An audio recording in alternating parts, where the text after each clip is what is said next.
How we doing, everybody? Welcome to another episode of Jedi Modi Sports Betting. In this video, I'm giving you my best NBA bets for the NBA Finals Game 5. Real quick, a couple housekeeping items. Number one, I apologize for the lack of videos recently. As you can see, my background is a little bit different as I am traveling for the next couple days, so not going to have the same routine as normal. I'll be back Tuesday. Things will be normal starting on Tuesday. To do a recap from Game 4, had a pretty good day. I gave out 2 picks on this YouTube channel. Both of them were plus money bangers. I went 1-1 on those picks. Ended the day up 0.2 units. Cashed Kevin Love 2+ made 3-pointers at plus 140 odds. We lost Jamal Murray under 7.5 assists, but thanks to both of them being plus money, we ended the day profitable. That brings us to an astounding 14-2 run on these NBA picks. As for Game 5, I have 3 picks for you guys. Hopefully, we can go 3-0 to continue the streak. 1 bet on the main line, 2 player props, one of which is a plus money banger. Before we get into the picks, couple housekeeping items as well. Number 1, would really appreciate it if you could like the video, if you could comment, let me know your thoughts. And then, of course, subscribe to my YouTube channel if you are not already. And then I've mentioned this in a couple of videos, but I do have a membership option for my YouTube channel as well. So if you want to become a Jedi in training, get the picks early without all the BS, not have to watch the full video, you can do so. I have a plan for $1 a month and then another one for $5 a month. If you're interested, check that out. Let's get into these picks. So play number 1, and we are going with the Nuggets minus 8.5. That is at minus 115 odds at BetMGM. Honestly, I think the Nuggets just stole the soul of the Heat in games 3 and 4. The Heat had just tied up the series, winning in Denver the first time the Nuggets had lost at home in the playoffs. Then the Heat lost back-to-back games at home, both of them being not really that close at the end, double-digit losses. And I just think that the Nuggets are going to close it out in 5. I'm not confident that Jimmy Butler is fully healthy with that ankle problem. I know that he had a good game in Game 4.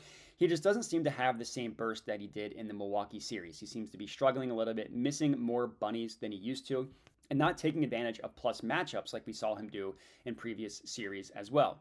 Now, when you look at Game 4, the Nuggets won by double digits. That was in a game in which both Jamal Murray and Nikola Jokic combined for 38 points. Jokic had 23, Jamal Murray had 15. That's insane for them to win by double-digit points and have their 2 best players only combine for 38 points. Now, I understand that you got outlier scoring performances from Bruce Brown and Aaron Gordon, who both scored over 20 points.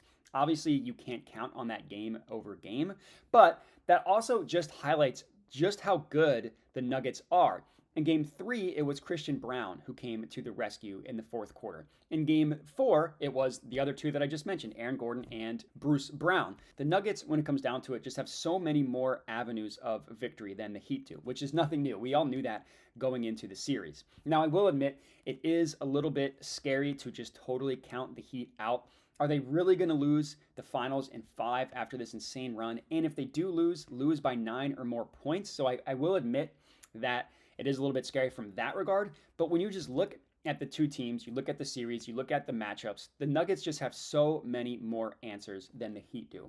You know, when you look at Game 4, there were a lot of uncharacteristic turnovers that the Heat had, and this was after not turning the ball over, doing a pretty good job in that regard in games 1 through 3, which isn't me saying that I think the Nuggets are going to cover because the Heat are going to turn it over a ton. That's more so just me saying that the Nuggets have the Heat making uncharacteristic issues, which is what the Heat had been doing to other teams.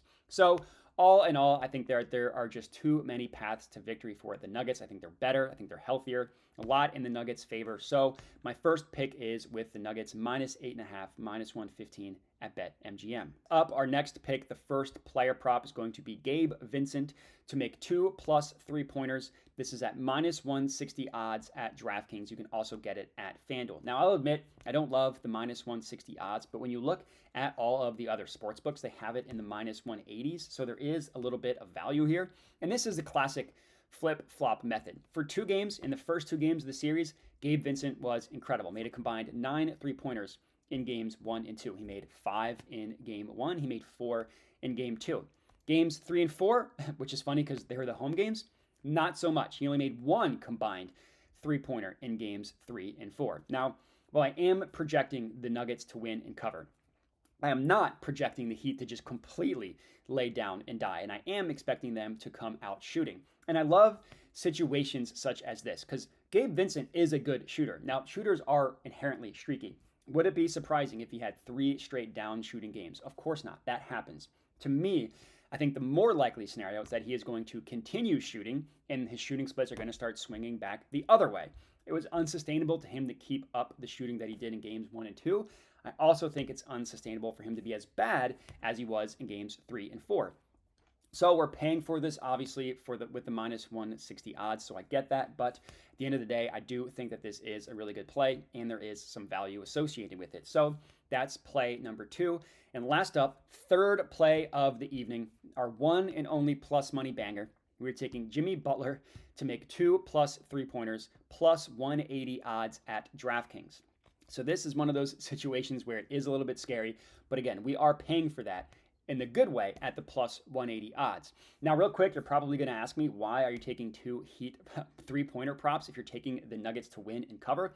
Honestly, it's because I don't have a good idea, a good feel for who is going to score for the Nuggets. In games 1 through 3, I was very confident that it was Jokic. In game 4, I did not go with Jokic, and he did not go over. So I didn't take his under, so I'm not going to claim victory there. But the Nuggets just have so many different ways they can beat you, as I mentioned, which makes them hard to bet on. So I'm more confident in some Heat players like Gabe Vincent and then the Jimmy Butler one. And let's get into this Jimmy Butler one. Even though I'm taking the Nuggets, I do expect Jimmy Butler to go out shooting. I'm not expecting him to just completely lay down and die, as I mentioned. Now, in terms of this specific stat, he's only made it in one. He's only hit 2 plus 3-pointers, I should say, in 1 of the 4 games so far. But he has at least made 1 3 in every game so far. So it's not like the Knicks series where he just completely stopped shooting. And he's taking the shots as well. And that's the most important thing. I cannot tell you whether a player is going to actually make their shots or not, but I am willing to bet on players that I am confident are at least going to attempt the shots. So in game 1, Jimmy Butler only attempted 2 3-pointers. He went 1 of 2.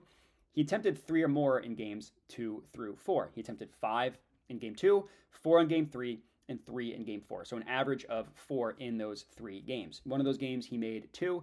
The other ones he only made 1. So, yes, I understand that Jimmy Butler is not a great shooter by any means, but I am projecting him to take at least 4 3-point attempts, and I'm trusting that he'll be able to make 2 of those 4, shoot 50% in this specific game after shooting below that, obviously, in the previous games. And that rounds out our 3 picks for the evening. So we got 3 bets for you guys. If you're tailing, continue to comment and let me know. I love hearing it. Other than that, remember to like the video, comment, as I mentioned, subscribe to my YouTube channel, and if you're interested in becoming a Jedi in training, check that out in the description of the video. Thanks for watching, and have a good one.